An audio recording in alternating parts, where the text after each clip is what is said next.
He had spent his whole life searching for signs, for purpose, for proof that something greater was guiding him. Books, teachers, rituals, mantras, each one promised to reveal the secret. And for a while he believed them. Every morning he woke up with a question echoing in his mind. When will it finally happen?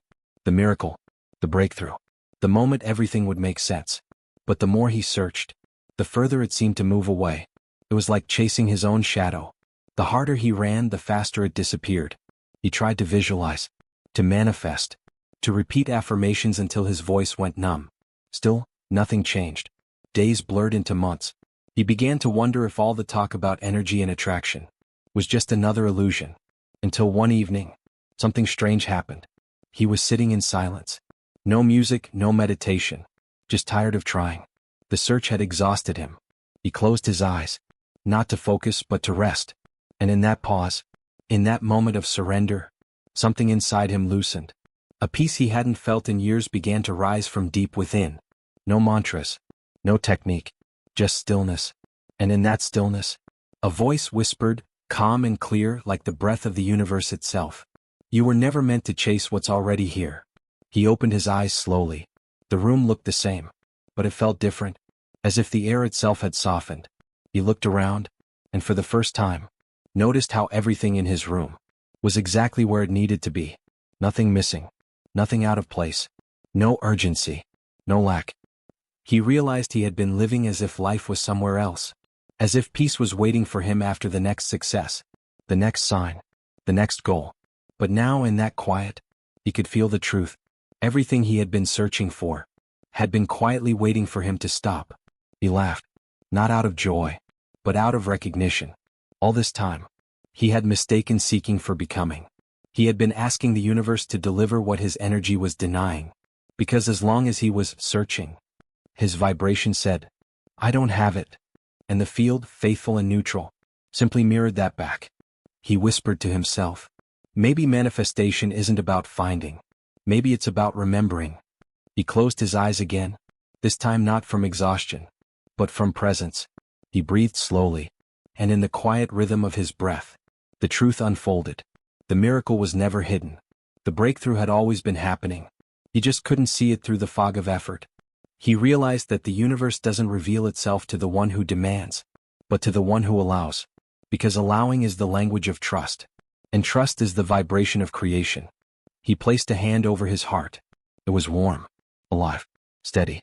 That warmth, that was the miracle. He finally understood. The moment you stop searching for alignment, you become aligned. The moment you stop begging for signs, you see them everywhere. And the moment you stop chasing what you desire, you make space for it to find you. He smiled softly and whispered the words that changed everything. I'm not looking anymore. I'm remembering. Outside the wind shifted. A faint golden light spilled through the window, and somewhere in that silence, life began to answer. The next morning something felt different. Not louder, not brighter, just lighter. For the first time in years he didn't wake up chasing thoughts. He simply lay there, watching the sunlight crawl across the ceiling. He didn't plan the day. He didn't reach for his phone. He just breathed, and the air felt alive. It wasn't that the world had changed. It was that he had stopped resisting it. The silence he had found the night before was still there, like a golden thread running beneath every sound. He went for a walk. No destination, no purpose. And yet, everything seemed to happen perfectly. The lights turned green as he reached the crosswalk. A stranger smiled at him for no reason. A song played from a car that carried the exact words he needed to hear. He laughed softly. The field was speaking. Not in miracles, but in rhythm. It was as if reality had been waiting for him to become still enough to hear it breathe. He remembered the whisper. You were never meant to chase what's already here. And now he could see what that meant. It wasn't about giving up. It was about allowing life to meet him halfway. Every time he had tried to control outcomes, he had narrowed the path through which the universe could reach him.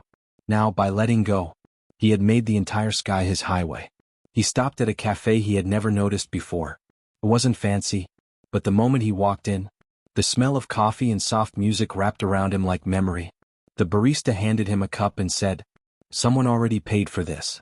He blinked. He hadn't told anyone he was coming. He smiled, thanked her, and sat by the window. The sunlight hit the table at a perfect angle, turning the steam into gold. And suddenly he felt it again. The pulse.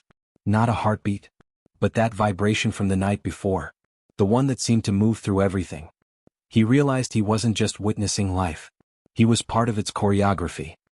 He closed his eyes for a moment and whispered, "I don't attract what I want. I attract what I allow." And as if to prove the point, his phone buzzed. A message from a number he didn't recognize. "Just thinking of you. Hope you're doing well." He hadn't spoken to that person in years. He smiled again. The universe was playful. It loved to echo sincerity. He began to see how every small moment was a reflection of inner balance. When he was impatient, life became noisy. When he was calm, life became fluent. The field didn't reward effort. It rewarded harmony. He took another sip of coffee, watching people pass by outside. They were all searching. He could see it in their hurried faces, their restless eyes scanning for meaning. And yet he wanted to tell them, "You'll find it the moment you stop needing it." But he didn't say anything. He just radiated that knowing, trusting that vibration speaks louder than words. Later that day he walked past a bookstore. A single book on display caught his eye. Its title read, "The Power of Letting Go." He laughed. The mirrors were everywhere. He didn't buy it. He didn't need to. The message was already written in his heart. That night he sat by his window again, the same spot where the journey had begun.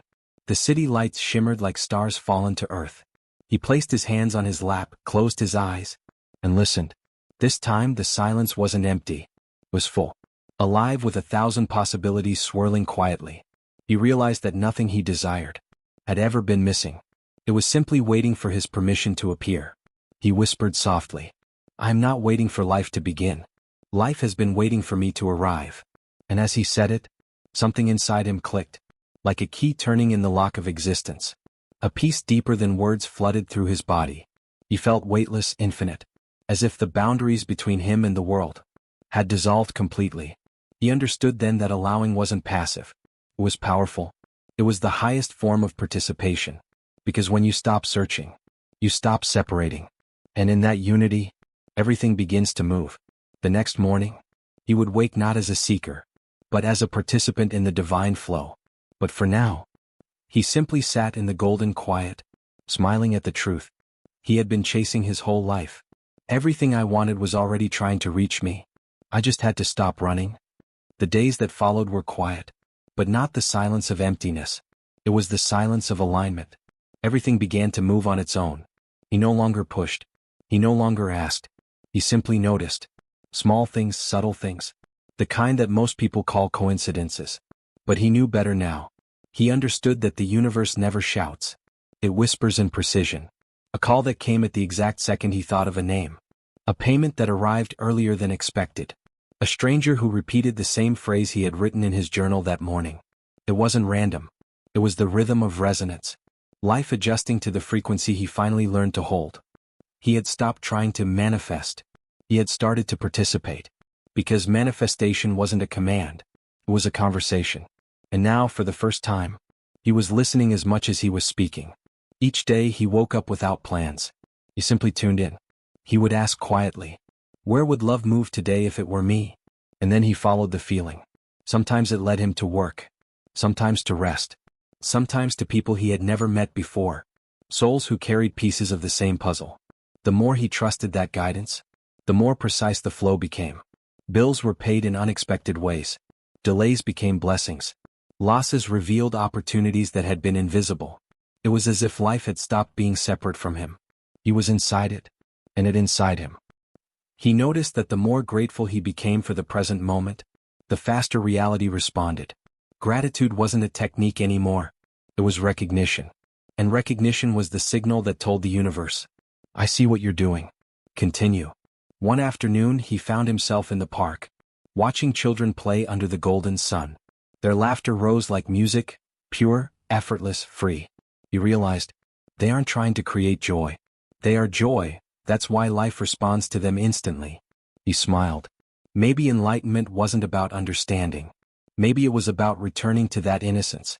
The state before effort, before control. As he walked home he noticed a poster on a wall. The words seemed to glow. "Relax. You're already on the path." He stopped and laughed aloud. It felt like the universe was teasing him again, reminding him not to drift back into the search. Because the search was the only illusion left. That night, as the city fell asleep, he sat by the window, lights flickering below like constellations. He thought about how many years he had tried to force the flow, and how, in one act of surrender, everything began to rearrange. He whispered, "The universe doesn't need my control. It only needs my cooperation." And suddenly the air thickened. The same golden hum from before, but deeper now, surrounding him completely. He felt something moving through him. Not emotion, not thought, but energy pure and intelligent. It wasn't coming to him. It was coming through him. Images flashed behind his eyes. Places he had never seen. Faces he didn't know. But each one filled with the same silent light. He realized that this was not his imagination. It was his connection. The field was showing him how creation truly worked. Not as command and obedience, but as collaboration between awareness and form. He whispered again. I release the need to control the timing. I allow the rhythm to lead. In that instant the hum shifted, as if the entire room exhaled with him. He opened his eyes and noticed a small candle on the table, burning brighter than before. Its flame bent gently toward him, as if the air itself bowed in acknowledgement. He smiled and spoke softly. Everything that belongs to me already knows the way to me. He didn't mean possessions. He meant moments, connections, experiences that matched his vibration. He had become magnetic, not because he demanded, but because he resonated. The next morning, he woke to an email from a stranger in another country, offering collaboration on a project he had dreamed of months ago and forgotten. No effort, no pursuit, just alignment meeting itself in form. He looked at the message for a long time, feeling a deep peace rise through his body. He realized that this was what humans had been calling miracle. Not something supernatural, but something completely natural. Once resistance was gone. He laughed quietly and wrote in his notebook, "Reality moves when I stop blocking it." Outside rain began to fall, soft, steady, cleansing. He left the window open, letting the scent of earth and water fill the room. Each drop felt like the field speaking back, a language he now understood. He closed his eyes and whispered one last truth. When I stop searching, I stop separating. And when I stop separating, everything appears. And in that moment, he didn't need proof. He was the proof. He used to believe creation was something that happened after effort, after rituals, after focus, after enough desire. But now it was effortless. Breathing had become creating. Being had become doing. Days flowed like water.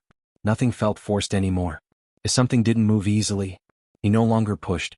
He simply knew. What's meant for me doesn't require strain, only alignment. He realized that life was never testing him, was tuning him. Every delay had been a refinement. Every silence, a calibration. Every disappointment, a redirection toward resonance. He no longer feared uncertainty. He welcomed it like a blank canvas, the space where new frequencies could be painted. One morning he woke before sunrise.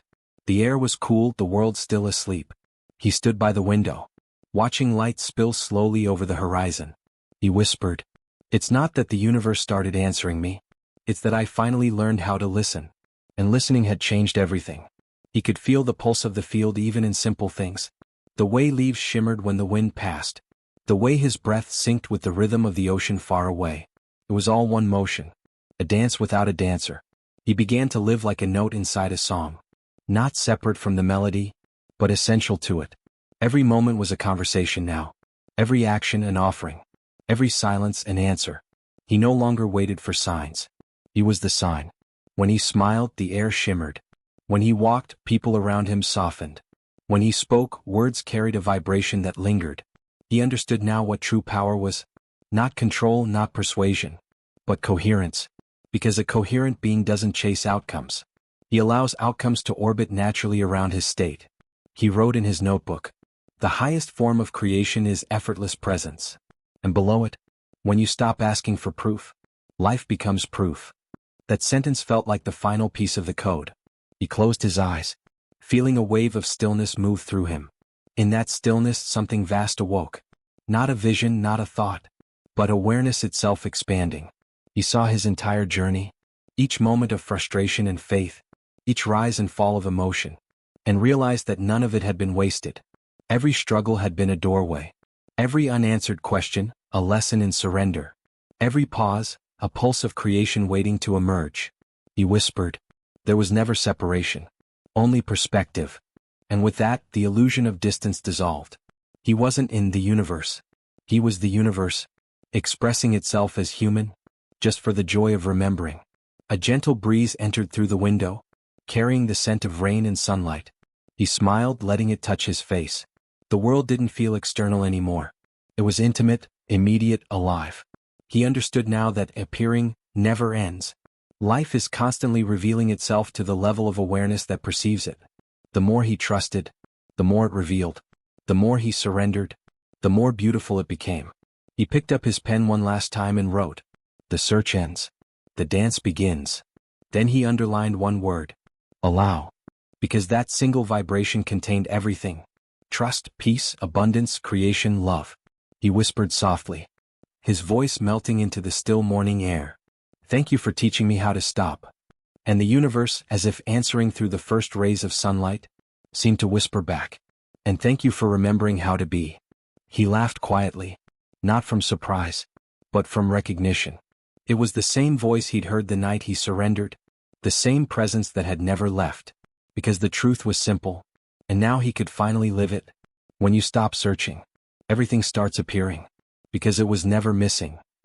He placed his hand over his heart, feeling the steady rhythm of creation within him, the pulse of life, the music of the infinite. He whispered one last time, not to the world, but to the silence that birthed it, I am home. And in that moment, the world smiled back.